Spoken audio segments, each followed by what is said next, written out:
The library doors close, click, the last staff member leaves, click, the lights go out, silence.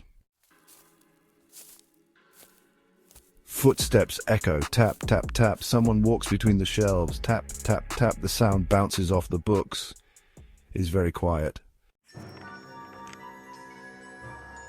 A book rustles, pages turn, someone is reading, the sound is very faint, almost a whisper. Who is there? The library is quiet now, but not silent. It is full of the sounds of the past, the echoes of footsteps, the rustle of pages, the whispers of readers long gone. The library is a sanctuary of sound.